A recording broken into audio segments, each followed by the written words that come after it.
নির্বাচনের জন্য উপদেষ্টার প্রয়োজন ২০ কোটি, শুধু এক প্রকৌশলী থেকেই পেলেন ৬০ কোটি। স্থানীয় সরকার, পল্লী উন্নয়ন ও সমবায় মন্ত্রণালয়ের উপদেষ্টা আসিফ মাহমুদ সজীব ভূঁইয়া ঢাকা ১০ আসন থেকে স্বতন্ত্র প্রার্থী হিসেবে জাতীয় নির্বাচনে অংশ নেওয়ার ঘোষণা দিয়েছেন। যেহেতু ঢাকা থেকে নির্বাচন করব, এটা মোটামুটি নিশ্চিত। গত ৯ নভেম্বর তিনি এই ঘোষণা দেন। এর আগে এক বক্তৃতায় তিনি বলেন, এমপি নির্বাচন করতে ১০ থেকে ২০ কোটি টাকা লাগবে।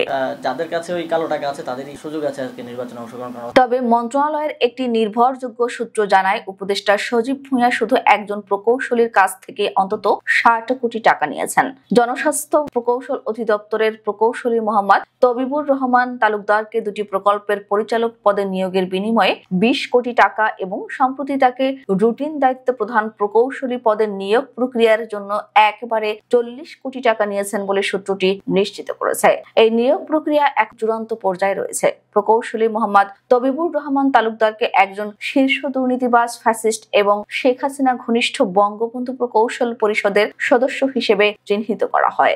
২০২১ সাল থেকে তিনি জনস্বাস্থ্য প্রকৌশল অধিদপ্তরের ১,৮৮৩ কোটি টাকার মানব সম্পদ উন্নয়নে গ্রামীণ পানি সরবরাহ, স্যানিটেশন এবং স্বাস্থ্যবিধি প্রকল্প এর প্রকল্প পরিচালক। বিশ্ব ব্যাংকের অর্থায়নের এই প্রকল্প ব্যাপক অনিয়ম, দুর্নীতি হয়েছে বলে সরকারের বাস্তবায়ন, পরীক্ষণ ও মূল্যায়ন বিভাগের প্রতিবেদনে উল্লেখ করা হয়েছে এবং দুদক এর তদন্ত শুরু করেছে।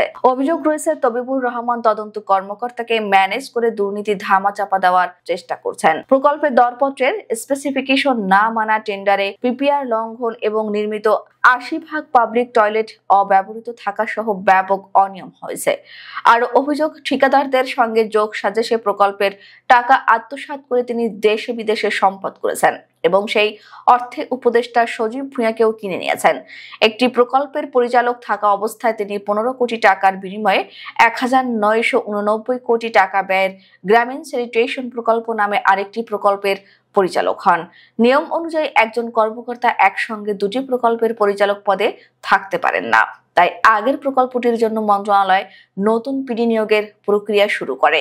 প্রধান প্রকৌশলী মীর আব্দুর শাহিদ সচিবের নির্দেশনা পেয়ে তত্ত্বাবধায়ক প্রকৌশলী মোহাম্মদ ফিরোজ আলম চৌধুরীর নাম প্রস্তাব করেন, কিন্তু আন্তঃমন্ত্রণালয় সভার পর নথি উপদেষ্টার কাছে গেলে তিনি তবিবুরকে ডেকে এ বিষয়ে কথা বলেন। তবিবুর প্রকল্পটি ছাড়তে অস্বীকৃতি জানিয়ে উপদেষ্টাকে তার ব্যক্তিগত কর্মকর্তা মাহফুজের সঙ্গে কথা বলতে বলেন। এরপর নথিটি উপদেষ্টার দপ্তরে ১০ দিন আটকে থাকে। অবশেষে উপদেষ্টা সজীব ভূঁইয়া নথিতে আলোচনা করুন লিখে শাখায় ফেরত পাঠান। নির্ভরযোগ্য সূত্র মতে ৫ কোটি টাকার বিনিময়ে উপদেষ্টা সজীব ভূঁইয়া আন্তঃমন্ত্রণালয়ের সিদ্ধান্ত লঙ্ঘন করে নতুন পিডি নিয়োগ আটকে দেন।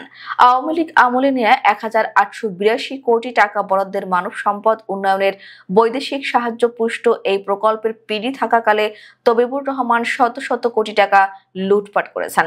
নতুন পিডি নিয়োগ হলে তার আগের দুর্নীতি প্রকাশ হয়ে যাবে, এই ভয়ে তিনি প্রকল্পটি ছাড়তে চাইছেন না। ফলে এখন ৩,৮৭১ কোটি টাকার দুটি বিশাল প্রকল্পের দায়িত্বে তিনি একা। এই দুটি প্রকল্পের দায়িত্ব ধরে রাখতে তবিবুর রহমানকে মোট ২০ কোটি টাকা খরচ করতে হয়েছে। এখন তিনি জনস্বাস্থ্য প্রকৌশল অধিদপ্তরের শীর্ষ পদ অর্থাৎ প্রধান প্রকৌশলী হওয়ার প্রতিযোগিতায় নেমেছেন, যার জন্য তার বরাদ্দ ৪০ কোটি টাকা।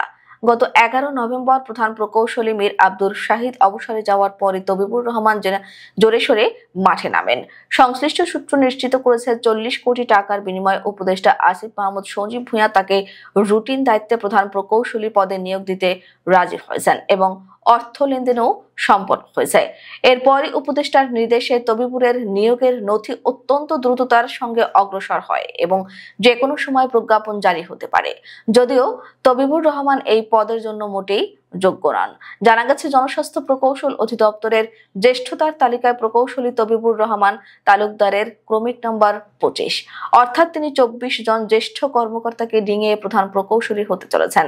যদিও তিনি এখনো নির্বাহী প্রকৌশলী পদে আছেন এবং তার চেয়ে জ্যেষ্ঠ অনেক তত্ত্বাবধায়ক প্রকৌশলী পদে কর্মরত। অধিদপ্তরে তিনি একজন দুর্নীতিবাজ কর্মকর্তা হিসেবেও চিহ্নিত। এছাড়া তিনি ২০২১ সাল থেকে বঙ্গবন্ধু প্রকৌশল পরিষদের আহ্বায়ক কমিটির সক্রিয় সদস্য। জুলাই আন্দোলনের অন্যতম দাবিদার হয়েও উপদেষ্টা সজীব ভুঁইয়ার এমন একজন কর্মকর্তাকেই পছন্দ। উপদেষ্টা সজীব ভুঁইয়ার পরামর্শে তবিবুর রহমান সম্প্রতি জাতীয় দৈনিকগুলোতে বিজ্ঞাপন দিয়ে দাবি করেছেন তার অজান্তে বঙ্গবন্ধু প্রকৌশল পরিষদের সদস্য হিসেবে তার নাম অন্তর্ভুক্ত করা হয়েছে। 2021 সালের 3 আগস্ট অনুমোদিত কমিটিতে তিনি 9 নম্বর সদস্য হিসেবে অন্তর্ভুক্ত আছেন। অথচ 2025 সালে এসে প্রকৌশলী তবিবুর পত্রিকায় বিজ্ঞাপন দিয়ে দাবি করছেন তার অজ্ঞাতসারে বঙ্গবন্ধু প্রকৌশল পরিষদের কমিটিতে নাম অন্তর্ভুক্ত করা হয়েছে। আমার অজ্ঞাতে বঙ্গবন্ধু প্রকৌশল পরিষদের তালিকায় সদস্য হিসেবে নাম অন্তর্ভুক্তির প্রতিবাদ লিপি শিরোনামে গত 16 সেপ্টেম্বর 2025 দৈনিক ইত্তেফাক, দৈনিক নয়াদিগন্ত, দৈনিক কালের কণ্ঠ সহ বিভিন্ন জাতীয় দৈনিকের প্রথম পৃষ্ঠায় এই বিজ্ঞাপনটি প্রকাশ করা হয়। বিষয়টিকে হাস্যকর বলে উল্লেখ করে সূত্রটি বলছে, উপদেষ্টা সজীব ভুঁইয়া প্রকৌশলী তবিবুরের রাজনৈতিক পরিচয় মুছে ফেলার জন্য এই পরামর্শ দেন। উল্লেখ্য, গত 7 নভেম্বর জাতীয় প্রেস ক্লাবে এক গোল টেবিল আলোচনায় উপদেষ্টা আসিফ মাহমুদ সজীব ভুঁইয়া বলেন, বর্তমান বাস্তবতায় 10 থেকে 20 কোটি টাকা না থাকলে সংসদ নির্বাচন করা সম্ভব নয়। তার এই বক্তব্য গণমাধ্যমে প্রচারিত হওয়ার 2 দিন পর 9 নভেম্বর তিনি স্বতন্ত্র প্রার্থী হিসেবে নির্বাচনে অংশ নেওয়ার ঘোষণা দেন। মন্ত্রণালয়ের কর্মকর্তা কর্মচারীরা মন্তব্য করছেন যে শুধু একজন প্রকৌশলীর কাছ থেকে 60 কোটি টাকা পাওয়ায় তার নির্বাচন করতে এখন আর কোনো সমস্যা হবে না।